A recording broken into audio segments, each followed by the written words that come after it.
Can memory be trained and improved? This beautiful connected system that you've described. What aspect of it is a mechanism that can be improved through training? I think improvement, it depends on what your definition of optimal is. So what I say in the book is that you don't want to remember more, you want to remember better, Mhm. which means focusing on the things that are important. And that's what our brains are designed to do. So if you go back to the earliest quantitative studies of memory by Ebbinghaus, what you see is that he was trying so hard to memorize this arbitrary nonsense. And within a day, he lost about 60% of that information. And he was basically using a very, very generous way of measuring it, right? So as far as we know, nobody has managed to violate those basics of having people forget, most of their experiences. So if your expectation is that you should remember everything and that's what your optimal is, you're already off because that's just not what human brains are designed to do. On the other hand, what we see over and over again is that the brain does basically one of the cool things about the design of the brain is it's always less is more, right? Mhm. It's like, I mean, I've seen estimates that the human brain uses something like 12 to 20 watts, in a day. I mean, that's just nuts, the low power consumption, right? So it's all about reusing information and making the most of what we already have. And so, um, that's why basically, again, what you see biologically is, neuromodulators, for instance, these chemicals in the brain like norepinephrine, dopamine, serotonin. These are chemicals that are released during moments that tend to be biologically significant: surprise, fear, stress, etc. And so these chemicals promote lasting plasticity, right? Essentially some mechanisms by which the brain can say prioritize the information that you carry with you into the future. Attention is a big factor as well, our ability to focus our attention on what's important. And so there's different schools of thought on training attention, for instance. So one of my colleagues, Amishi Jha, she wrote a book called Peak Mind and talks about mindfulness as a method for improving attention and focus. So she works a lot with military, like Navy SEALs and stuff, to do this kind of work with mindfulness meditation. Adam Ghazali, another one of my friends and colleagues, has work on kind of training through video games, actually, as a way of training attention. And so uh, it's not clear to me. One of the challenges, though, in training is you tend to overfit to the thing that you're trying to optimize, right? So you tend to, if I'm looking at a video game, I can definitely get better at paying attention in the context of the video game, but you transfer it to the outside world. That's very controversial. The implication there is that attention is a fundamental component of remembering something, allocating attention to it. And then attention might be something that you could train. How Yeah, you allocate attention and how you hold attention on a thing. I can say that, in fact, we do in certain ways, right? So if you are an expert in something, you are training attention. So we did this one study of expertise in the brain. And, so people used to think, let's say if you're a bird expert or something, right? People will go like, if you get really into this world of birds, you start to see the differences in your visual cortex is tuned up, and it's all about Yeah. plasticity of the visual cortex. And vision researchers love to say everything's visual, but it's like, we did this study of attention and working memory and expertise. And one of the things that surprised us were the biggest effects as people became experts in identifying these different kinds of just crazy objects that we made up. As they developed this expertise of being able to identify what made them different from each other and what made them unique, we were actually seeing massive increases in activity in the prefrontal cortex. And this fits with some of the studies of chess experts and so forth, that it's not so much that you learn the patterns passively, you learn what to look for. You learn what's important, what's not, right? And you can see this in any kind of expert professional athlete. They're looking 3 steps ahead of where they're supposed to be. So that's a kind of a training of attention. And those are also what you'd call expert memory skills. Mhm. So if you take the memory athletes, I know that's something we're both interested in. And, so these are people who train in these competitions and they'll memorize like a deck of cards in like a really short amount of time. There's a great memory athlete. Her name, I think, is pronounced Yenya Wintersoul. But she, so I think she's got like a giant Instagram following. And so she had this YouTube video that went viral where she had memorized an entire IKEA catalog, right? And so, how do people do this? By all accounts, from people who become memory athletes, they weren't born with some extraordinary memory, but they practice strategies over and over and over again. And the strategy that they use for memorizing a particular thing, it can become automatic and you can just deploy it in an instant, right? So again, it's not necessarily going to, one strategy for learning the order of a deck of cards might not help you for something else that you need, like, remembering your way around Austin, Texas. But it's going to be these, whatever you're interested in, you can optimize for that. And that's just a natural byproduct of expertise. There's certain hacks. There's something called the memory palace that I've played with. I don't know if you're familiar with that whole technique, and it works. It's interesting. So another thing I recommend for people a lot is I use Anki a lot every day. It's a app that does spaced repetition. So I think medical students and like students use this a lot to remember a lot of different things. Yeah. Oh yeah. Okay, we can come back to this, but yeah, go sure. on. It's the whole concept of spaced repetition. You just when the thing is fresh, you kind of have to remind yourself of it a lot, and then over time, you can wait a week, a month, a year before you have to recall the thing again. And that way, you essentially have something like note cards that you can have tens of thousands of and can only spend 30 minutes a day and actually be refreshing all of that information, all of that knowledge. It's really great. And then for Memory Palace is a technique that allows you to remember things like the IKEA catalog, or by placing them visually in a place that you're really familiar with. Like, I'm really familiar with this place, so I can put numbers or facts or whatever you want to remember. You can walk along that little palace and it reminds you. It's cool. Like, there's stuff like that I think memory athletes could use, but I think also regular people can use. One of the things I have to solve for myself is how to remember names.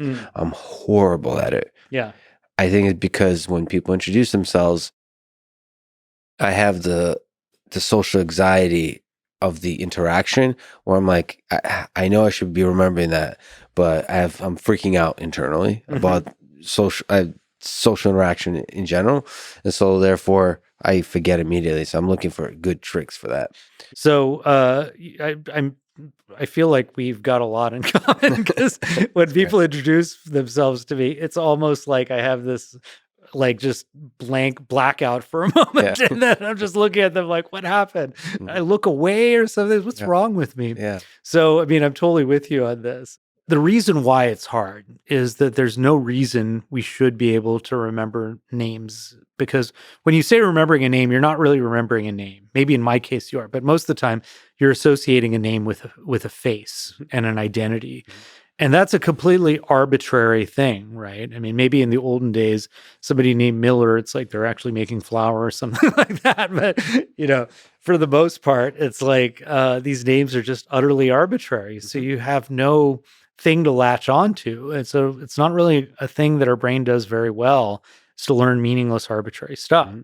So what you need to do is build connections somehow, visualize a connection. And sometimes it's obvious, or sometimes it's not. I'm trying to think of a good one for you now, but the first thing I think of is Lex Luthor. But that's great. So I think of Lex Luthor. Because doesn't Lex Luthor wear a suit, I think? I know he has a shaved head though, or he's bald, which you're not. You got a great head. If I'd trade hair with you any day, but like, but something like that. But if I can come up with something, like I could say, okay, so Lex Luthor is this criminal mastermind, and then I just imagine you. We talked about stabbing or whatever earlier. Yeah, exactly. So right, kind of connected, and that's it. Yeah. But I'm serious though that these kinds of weird associations, now I'm building a richer network. I mean, one of the things that I find is if I've like, you can have somebody's name that's just totally generic, like John Smith or something. Not that, no offense to people that name, but if I see a generic name like that, but I've read John Smith's papers academically, and then I meet John Smith at a conference, I can immediately associate that name with that face because I have this pre-existing network to lock everything into, right? And so you can build that network. And that's what the method of loci or the memory palace technique is all about, is you have a pre-existing structure in your head of like your childhood home or this mental palace that you've created for yourself. And so now you can put arbitrary pieces of information in different locations in that mental structure of yours. And then you could walk through the different path and find all the pieces of information you're looking for. So the method of loci is a great method for just learning arbitrary things because it allows you to link them together and get that cue that you need to pop in and find everything, right? We should maybe linger on this memory palace thing just to make obvious, because when people were describing to me a while ago what this is, it seems insane. I just, you literally think of a place like a childhood home or a home that you're really visually familiar with, and you literally place in that three-dimensional space facts or people or whatever you want to remember, and you just walk in your mind along that place visually, and you can remember, remind yourself of the different things. One of the limitations is there is a sequence to it. So it's, I think your brain somehow, you can't just like go upstairs right away or something. You have to like walk along the room. So it's really great for remembering sequences, but it's also not great for remembering like individual facts out of context. So the full context of the tour, I think, is important. But it's fascinating how the mind is able to do that when you ground these pieces of knowledge into something that you remember well already, especially visually. Fascinating. And you can just do that for any kind of sequence. And I'm sure she used something like this for IKEA catalog. Something of this nature. Absolutely. And I think the principle here is, again, I was telling you this idea that memories can compete with each other, right? Well, I like to use this example, and maybe someday I'll regret this, but I've used it a lot recently, is like, imagine if this were my desk, it could be cluttered with a zillion different things, right? So imagine it's just cluttered with a whole bunch of yellow Post-it notes, and on one of them, I put my bank password on it, right? Well, it's going to take me forever to find it. I might, it's just going to be buried under all these other Post-it notes. But if it's like hot pink, it's going to stand out and I find it really easily, right? So that's one way in which, if things are distinctive, if you've processed information in a very distinctive way, then you can have a memory that's going to last. And that's very good, for instance, for name face associations. If I get something distinctive about you, that it's like that you've got very short hair, and maybe I can make the association with Lex Luthor that way or something like that, right? But I get something very specific. That's a great cue. But the other part of it is, what if I just organized my notes so that I have my finances in one pile and I have my reminders, my to-do list in one pile and so forth. So I organize them. Well, then I know exactly if I'm going for my banking, my bank password, I could go to the finance pile, right? So the method of loci works, or memory palaces work, because they give you a way of organizing. There's a school of thought that says that episodic memory evolved from this like kind of knowledge of space and, basically this primitive abilities to figure out where you are. And so people explain the method of loci that way.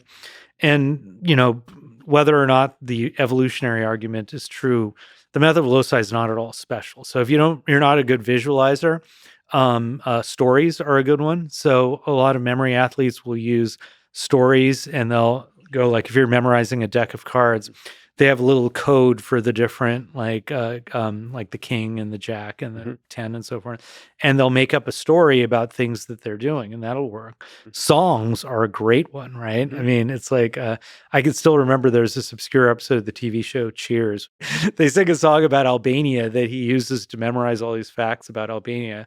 And I could still sing that song to you. It's just, I saw it on a TV show, So what you mentioned, space repetition. So what do you like this process? Maybe can you explain it? Oh, yeah. If I'm trying to memorize something, let's say if I have an hour to memorize as many Spanish words as I can, if I just try to do like half an hour and then later in the day I do half an hour, I won't retain that information as long as if I do half an hour today and half an hour 1 week from now. And so doing that extra spacing should help me retain the information better. Now, there's an interesting boundary condition, which is it depends on when you need that information. So many of us, for me, like I can't remember so much from college and high school because I crammed, because I just did everything at the last minute. And sometimes I would literally study like, in the hallway right before the test. And it was great because what would happen is I just had that information right there. And so actually not spacing can really help you if you need it very quickly, right? But the problem is that you tend to forget it later on. But on the other hand, if you space things out, you get a benefit for later on retention. And so there's many different explanations. We have a computational model of this. It's currently under revision. But in our computer model, what we say is that maybe a good way of thinking about this is this conversation that you and I are having. It's associated with a particular context, a particular place in time. And so all of these little cues that are in the background, these little guitar sculptures that you have and that big light umbrella thing, right? All these things are part of my memory for what we're talking about, the content. So now later on, you're sitting around and you're at home drinking a beer and you're thinking, God, what a strange interview that was, right? So now you're trying to remember it, but the context is different. So your current situation doesn't match up with the memory that you pulled up. There's error. There's a mismatch between what you pulled up and your current context. And so in our model, what you start to do is you start to erase or alter the parts of the memory that are associated with a specific place and time, and you heighten the information about the content. And so if you remember this information in different times and different places, it's more accessible at different times in different places because it's not overfitted in a AI kind of way of thinking about things. It's not overfitted to one particular context. But that's also why the memories that we call upon the most also feel kind of like they're just things that we read about almost. You don't vividly reimagine them, right? It's like they're just these things that just come to us like facts, right? Yeah. And it's a little bit different than semantic memory, but it's like basically these events that we have recalled every, over and over and over again, we keep updating that memory so it's less and less tied to the original experience. But then we have those other ones, which it's like you just get a reminder of that very specific context. You smell something, you hear a song, you see a place that you haven't been to in a while, and boom, it just comes back to you. And that's the exact opposite of what you get with spacing, right? That's so fascinating. So with spaced repetition, one of its powers is that you lose attachment to a particular context, but then it loses the intensity of the flavor of the memory. Mm-hmm. That's interesting. That's so interesting. Yeah, but at the same time, it becomes stronger in the sense that the content becomes stronger. Yeah, so it's used for learning languages, for learning facts, for that generic semantic information type of memories. Yeah, and I think this falls into a category. We've done other modeling. One of these is a published study in PLOS Computational Biology, where we showed that another way, which is I think related to the spacing effect, is what's called the testing effect. So the idea is that if you're trying to learn words, let's say in Spanish or something like that, and this doesn't have to be words, it could be anything, you test yourself on the words, and that act of testing yourself helps you retain it better over time than if you just studied it, right? And so from traditional learning theories, some learning theories anyway, this seems weird. Why would you do better giving yourself this extra error from testing yourself rather than just, giving yourself perfect input that's a replica of what it is that you're trying to learn? And I think the reason is that you get better retention from that error, that mismatch that we talked about, right? So what's happening in our model, it's actually conceptually kind of similar to what happens with backprop in AI, or neural networks. And so the idea is that you expose, here's the bad connections and here's the good connections. And so we can keep the parts of this cell assembly that are good for the memory and lose the ones that are not so good. But if you don't stress test the memory, you haven't exposed it to the error fully. And so that's why I think this is a thing that I come back to over and over again, is that you will retain information better if you're constantly pushing yourself to your limit, right? If you are feeling like you're coasting, then you're actually not learning. So it's like, So you should always be stress testing the memory system. yeah, and feel good about it. Even though everyone tells me, oh, my memory's terrible, in the moment, they're overconfident about what they'll retain later on. So it's fascinating. And so what happens is when you test yourself, you're like, oh my God, I thought I knew that, but I don't. And so it can be demoralizing until you get around that and you realize, hey, this is the way that I learn. This is how I learn best. It's like if you're trying to, star in a movie or something like that, you don't just sit around reading the script. You actually act it out, and you're going to botch those lines from time to time, right? There's an interesting moment. You probably have experienced this. I remember a good friend of mine, Joe Rogan, I was on his podcast, and we were randomly talking about soccer, football. Somebody I grew up watching, Diego Armando Maradona, one of the greatest soccer players of all time. And we were talking about him and his career and so on. And Joe asked me if he's still around. And I said, yeah. I don't know why I thought yeah, because that was a perfect example of memories. He passed away. I tweeted about it, how heartbroken I was, all this kind of stuff, like a year before. I know this, but in my mind, I went back to the thing I've done many times in my head, visualizing some of the epic runs he had on goal and so on. So for me, he's alive. And so and part of the conversation when you're talking to Joey, there's stress and like the focus is allocated, the attention is allocated in a particular way. But when I walked away, I was like, in which world was Diego Maradona still alive? Like because I was sure in my head that he was still alive.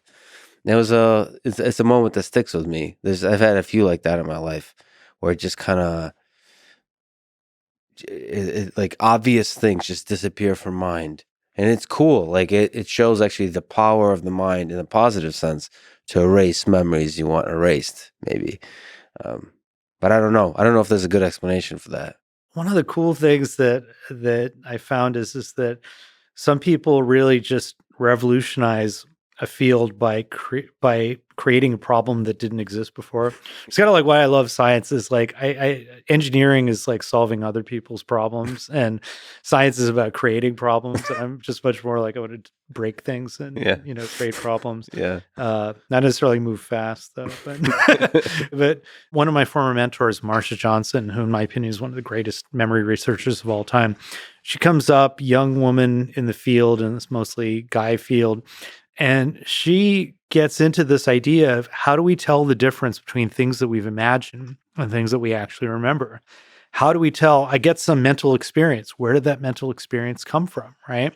And it turns out this is a huge problem because essentially our mental experience of remembering something that happened, our mental experience of thinking about something, how do you tell the difference? They're both largely constructions in our head. And so it is very important. And the way that you do it is, it's not perfect, but the way that we often do it and succeed is by, again, using our prefrontal cortex and really focusing on the sensory information or the place and time and the things that put us back into when this information happened.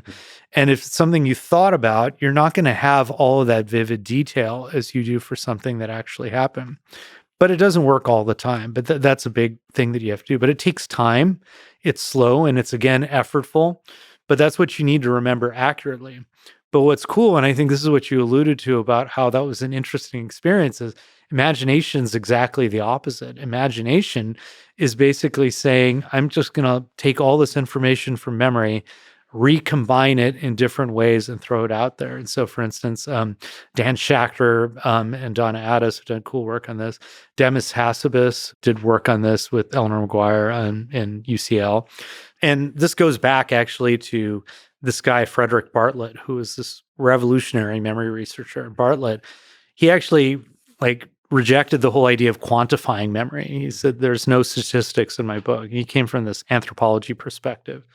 And short version of the stories, he just asked people to recall things. He would give people stories and poems, ask people to recall them.